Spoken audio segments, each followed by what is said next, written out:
పసుపు ముందు baking powder coffee పొడి వేయకూడదు. ముందు పసుపు వేయాలి.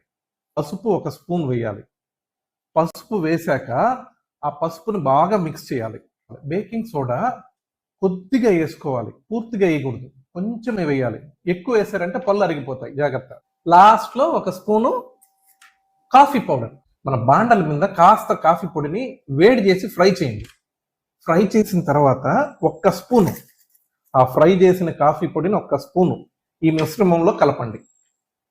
అమ్మా కెమెరా ఇక్కడ రామ్మా, చూపిద్దామమ్మా. కెమెరా చూపించి ఇక్కడ. చూసారు కదా, ఇది ఈ మిశ్రమాన్ని బాగా కలపాలి. గింజలు ఉంటే మళ్ళీ తీసి పారేయచ్చు. దీని మీద ఒక మూత పెట్టి పెట్టాలి. ఇలా మూత పెట్టి కనీసం 1 గంట సేపు మూత కింద అది పెడితే దాంట్లో ఉండే ఆమ్లాలు, అసిడిక్ ఎఫెక్టు, మీకు పసుపు యొక్క యాంటీసెప్టిక్ ఎఫెక్టు, బేకింగ్ సోడా యొక్క వైటనింగ్ ఎఫెక్టు, ఇవన్నీ ఎఫెక్ట్స్ అన్ని బయటకు వస్తాయి. ఇప్పుడు మీకు చూపించబోయేది అసలైన సీక్రెట్. ఎవ్వరు మీకు చెప్పని ఈ సీక్రెట్. ఈ మిశ్రమాన్ని నీట్గా తీసుకొచ్చి వాష్ బేసిన్లో పారబోసేయండి.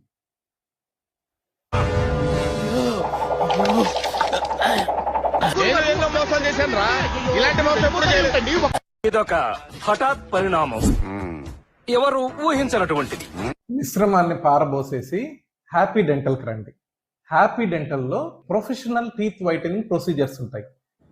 ఎవరేరి పప్పులో ఒక్కసారి గుర్తు తెచ్చుకో. మేమేం చేస్తామంటే పంటి మీద కొన్ని గంటల పాటు మైల్డ్ బ్లీచింగ్ ఏజెంట్ పళ్ళ మీద కొన్ని గంటలు మీరు పెట్టుకునే విధంగా చేస్తాము.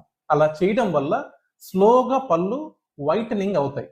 అలా కాకుండా ఇంట్లో మనం వేసి, నేను చూపించాను కదా ఇప్పుడు, కాఫీ పొడి, మన ఉప్పు, బేకింగ్ సోడా వేసి రుద్దారంటే ఉండే పళ్ళు అరిగిపోతాయి. హ్యాపీ డెంటల్కి రండి, టీత్ వైటనింగ్ ప్రొసీజర్స్ చేసుకోండి. ఊరికే 1 నిమిషం పళ్ళ మీద వేసి రుద్దితే పళ్ళు తెల్లగా రావు. పంటి మీద చాలాసేపు ఆ బ్లీచ్ నిలబడాలి, అప్పుడే వైటనింగ్ వస్తుంది. ఆ వైటనింగ్ ప్రొఫెషనల్ గా చేస్తేనే పళ్ళు జువు మండము, పళ్ళు నొప్పులు రావడం, ఇట్లాంటి సమస్యలు రాకుండా కరెక్ట్గా ఉంటుంది. సో ఇట్లాంటి చిట్కాలకు పోవద్దు. Happy dental.